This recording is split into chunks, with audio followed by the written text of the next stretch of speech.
Al Levine, the Talking Machine here. I've been attending this great business networking event, Jessica Lee's Entrepreneurial Thursdays.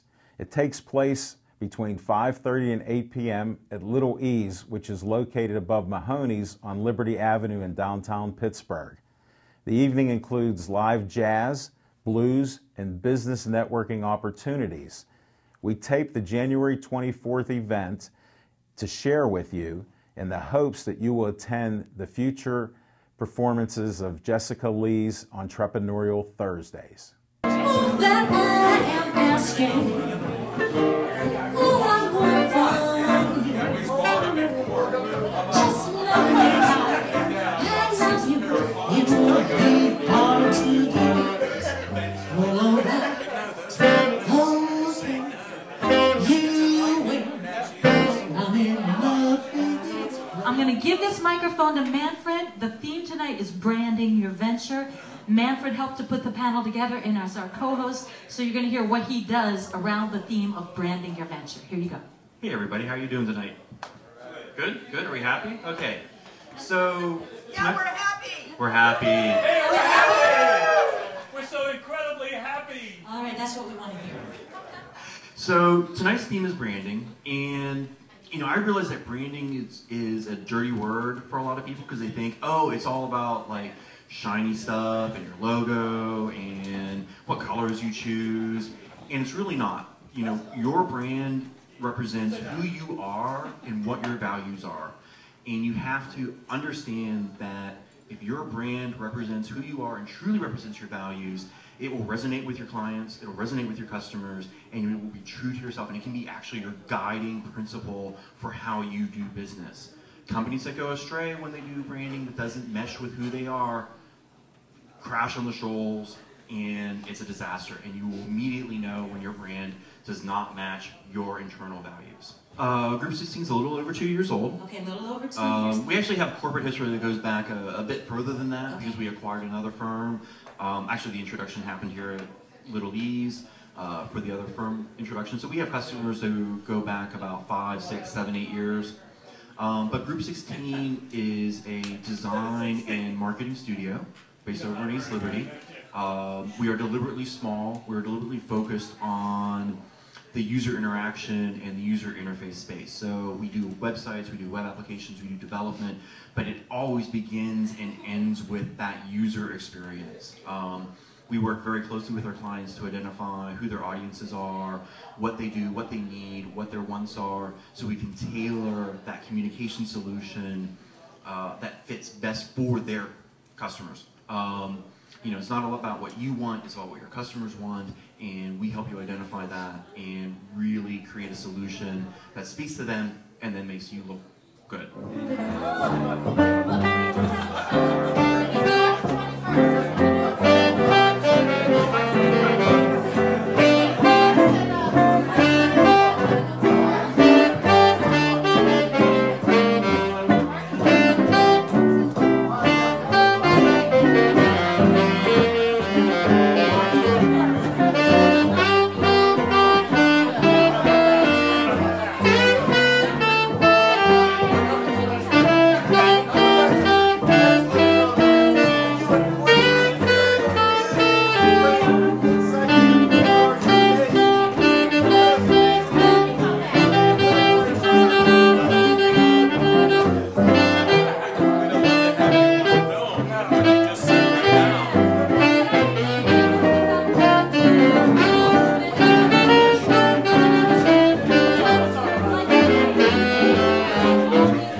most of you don't know is that my business that owns everything that I do is Dreamweaver Marketing Associates, full-service marketing company. We specialize in Web 2.0 branding, and that means we help people to get found on the internet.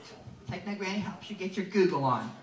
And we also own Positively Pittsburgh Live Magazine.com, which is Pittsburgh's first internet radio and TV network, where you get all the good news. But if you are a company looking to brand yourself, you can buy your own page or you can buy your own channel for less than the cost of one traditional advertisement and post as much good news content about yourself as you like.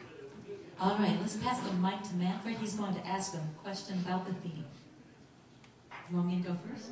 All right, I want Joanne to please tell everybody here, if they're starting from scratch, Joanne, and they have a business and they haven't really ventured out onto the web and they're looking to put like that elevator pitch, that short something together to best communicate who they are, what they do to the community. What's your best tip in helping them to start from scratch and thinking about branding themselves on the internet? Pay attention to the needs of clients. The old idea of marketing was to get a product, and Dan can testify to that, and ram it down people's throats, figure out a way to sell it to them. The new paradigm for marketing is to find a need and fill it. So find out what the need is, find out where the pain is, find out who is the target for that need and that pain, and then craft your message and your branding to reach out to those people, because the bottom line is you can't be everything to everyone. I started my business as Dreamweaver Marketing Associates after being the limo lady. Found out that my Techno Granny show, nobody wanted to know who Dreamweaver Marketing Associates was, but they wanted to know who Techno Granny was. So that became the brand. Sometimes you will discover, Joyce Meyer says, that there's a path that you need to take on the way to where you think you're going, and it might be a different path. So always check that target, find the pain, provide a need, fill that need, have a solution, and that's your message, and that's where you brand yourself. So what signs are there out there that you need to change your branding or change the course that you're on? So when you show up, there's a lot of points.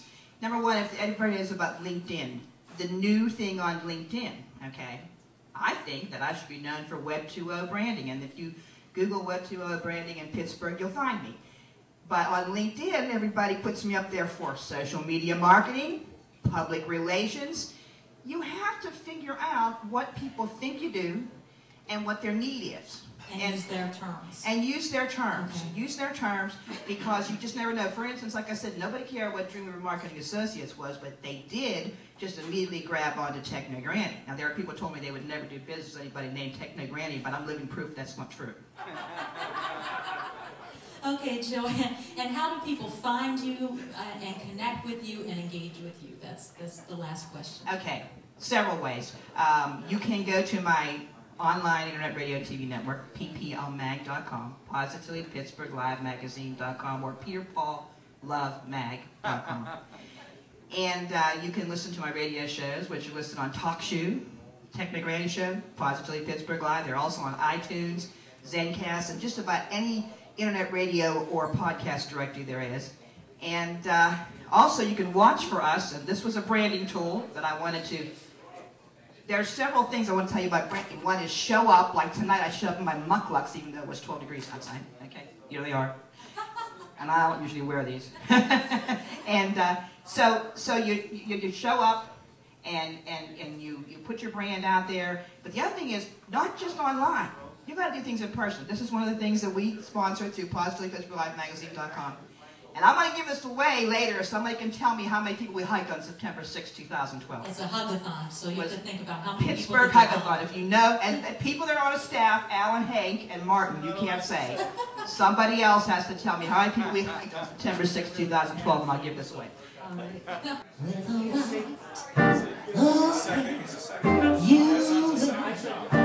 in love with you. Well, alright. Okay, you baby, what can I do? I know everything you say. Just got to be that way. Well, alright. Okay, you I'm in love with you. Well, alright. Okay, you baby, what can I do?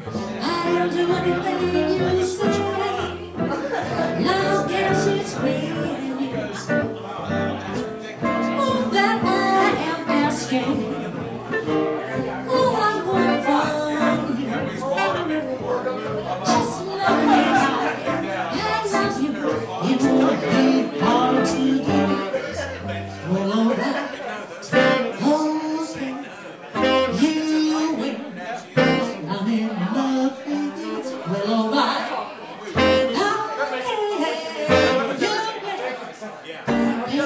what can I do? I'll do anything you say. Baby, kiss me by the hand. So we have two wonderful professionals around branding.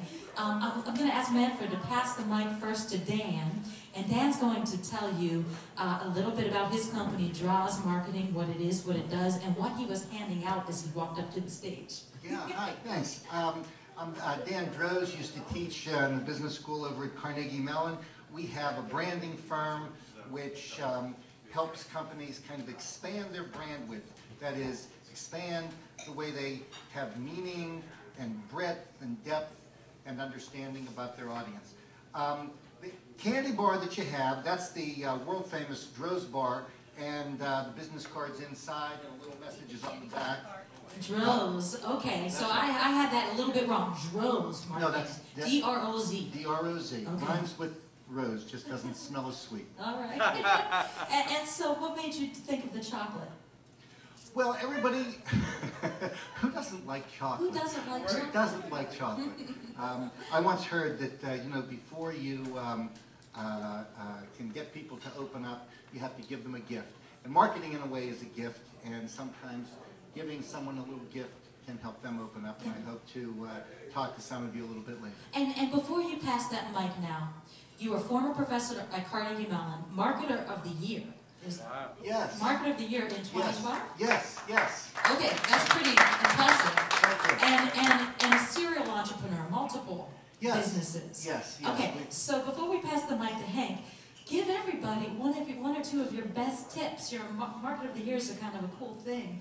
Yeah. What's a couple of your best marketing tips for people who have their own businesses, or even people who are just trying to become better branded personally in some space? Yeah. I think it's important to solve a problem. So I'll give you an example. So people in marketing, what problem do we solve? We abolish blah, blah, blah. Right. So if you have a business and you want to brand it, it's really good to have a problem to solve. And when you can solve a problem, then you have some meaningful benefit, you have some meaningful message, and you'll be successful in your brand. Okay, so problem solved, demand based, no blah blah blah outside blah, of blah, that. blah. Outside of that. Okay, keep that mic. I'm going to let Hank use my mic. Hank, tell everybody a little bit about your business and how it blends in with the theme tonight of branding. I've been in business with my company, Walshack Communications, since 1984. It's like talking about dinosaurs. But as time went on, I remember 10, 15 years ago asking somebody the question, what's the internet? You wouldn't believe it at this day and age, but as time went on, and in my PR activities, public relations activities, I worked with all kinds of media. But when the internet came along, I had to change in part what I did, because I had to start using internet tools for myself and for clients to get their message out. And that gets me really to the branding part of today. One of the current words is brand journalism. Before the internet rolled along here, we relied on media, you know, magazines, newspapers, TV, radio, to get our message out.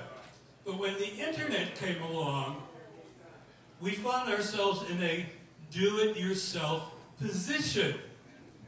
We now became the publishers, okay? So that's what you do now. That's what brand journalism is about. You can talk about your brand, but you can't push it.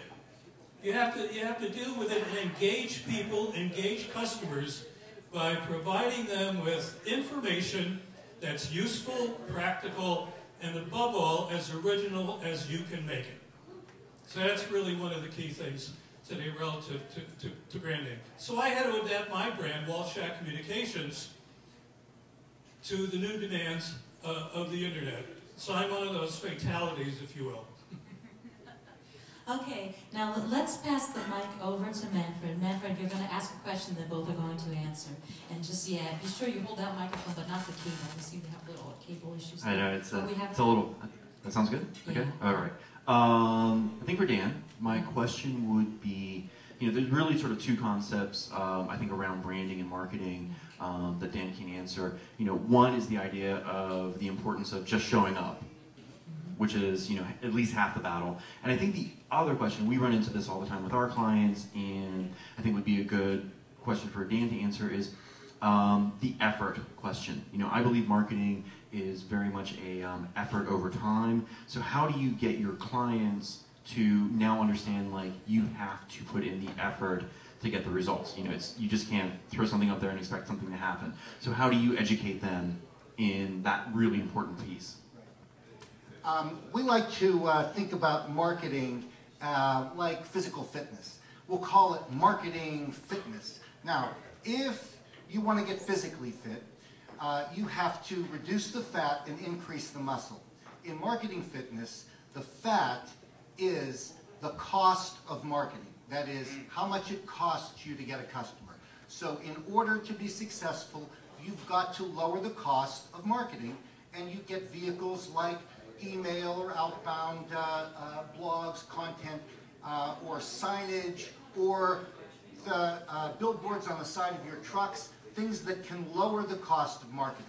The muscle in marketing is the perceived value, and that is how much you increase the value of your product. So when your cost is low and the value is high, what's in the middle?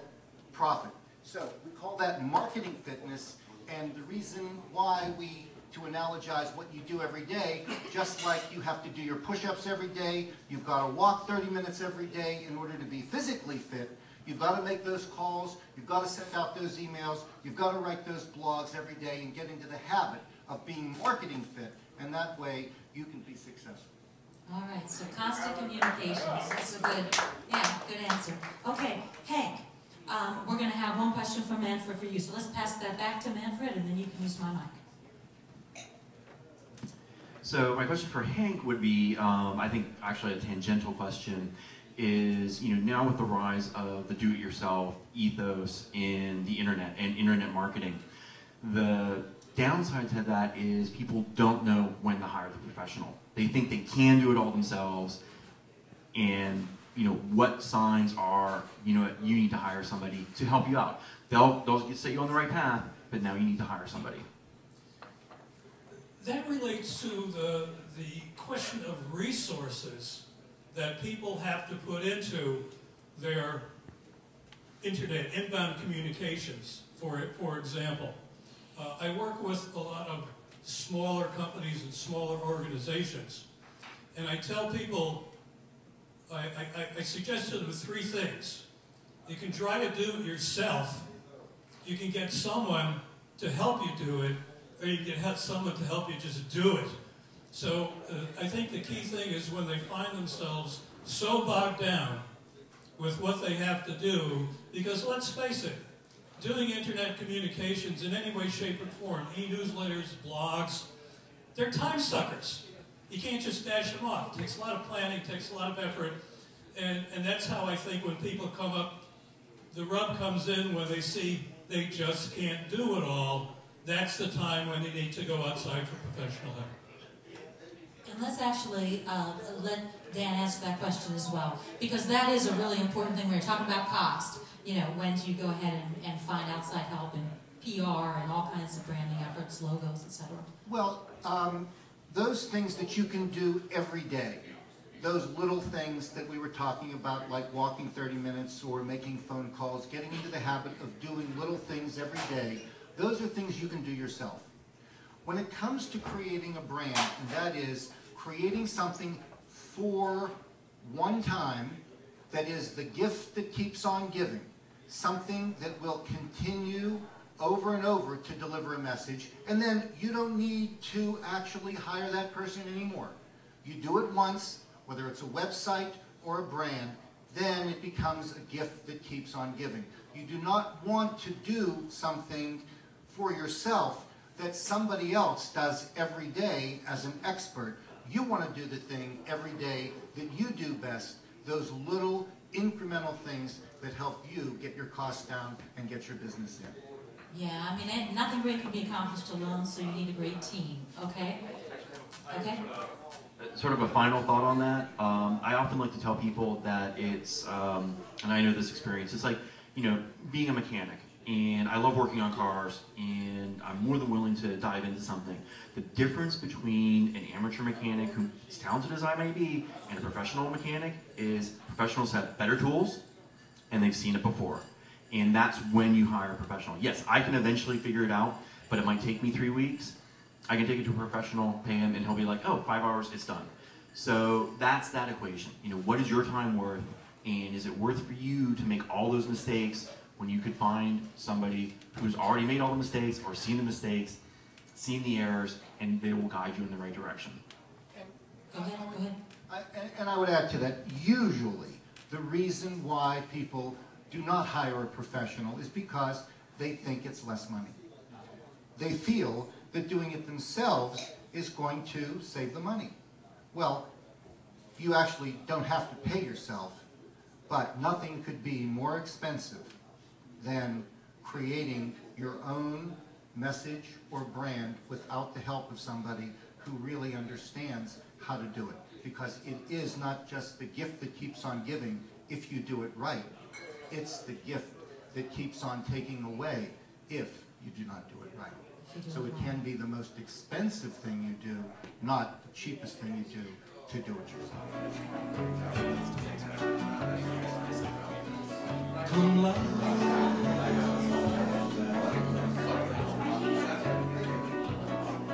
come love to me.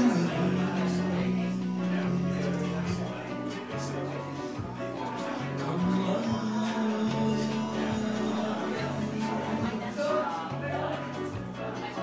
come love to me.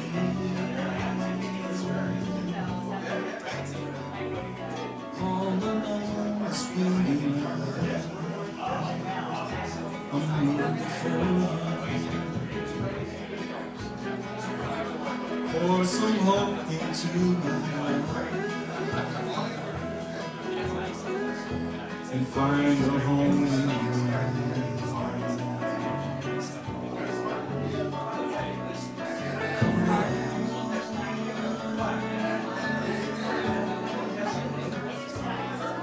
Come run through me.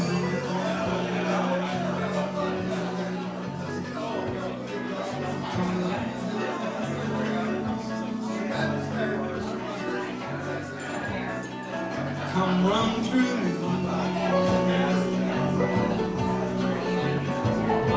Silence of the summer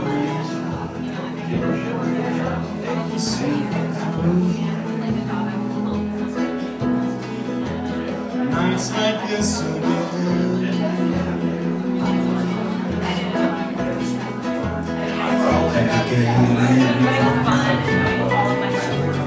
Okay, exciting, brand new foundation. If you haven't heard about it, you need to hear about it. Vibhuti, tell everybody what it is.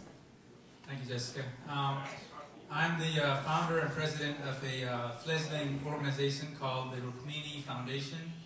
The foundation focuses on empowering underprivileged girls through a program of education, health and wellness services, and mentoring. Currently, we're working in Nepal, but we believe that this idea is applicable not only in Nepal, but in places everywhere where girls are being discriminated against just based on their gender. Question, Manfred. So I think this foundation represents that other side of branding, which is the human element, the connecting, and the storytelling that is so crucial to creating a successful organization and a successful brand.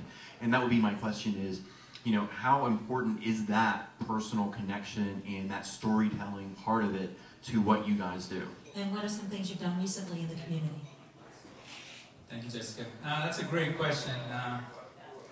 Nonprofit branding is in many ways just like for-profit branding. You have to do the same kind of homework, the same calisthenics that you just heard about, but it's actually a much more difficult market because it's a very competitive market. There are literally millions of organizations that are vying for dollars, and especially in such economic times, it's more and more difficult to get people to open up their wallets. Even though you may be able to open up their hearts, people are reluctant to give money unless you can get a connection, as you mentioned. What we've been able to do with our foundation is really use stories, as you mentioned, to make a connection. I'm here in Pittsburgh because of two strong women in my life. My great-grandmother, who was able to battle even after she was a child bride at the age of 8 to 9 to 10, we're not exactly sure, and widowed before she was 19.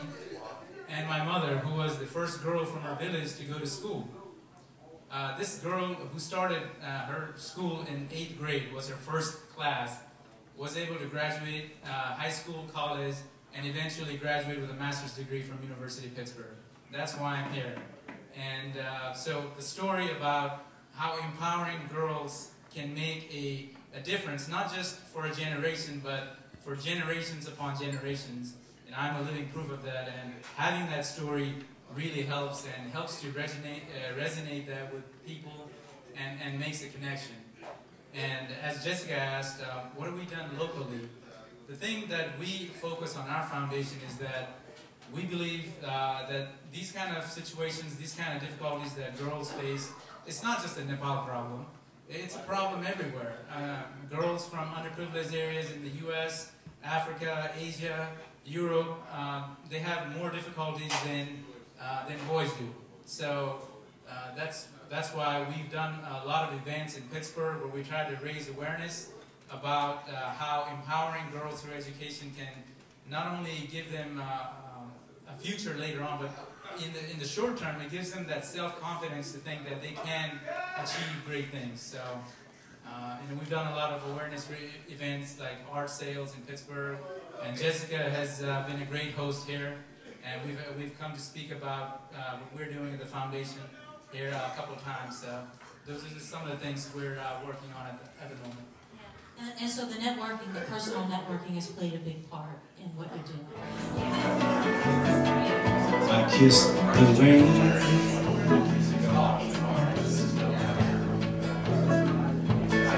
and it spoke to me.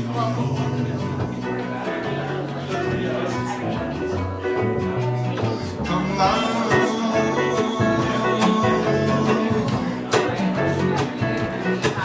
come rescue me.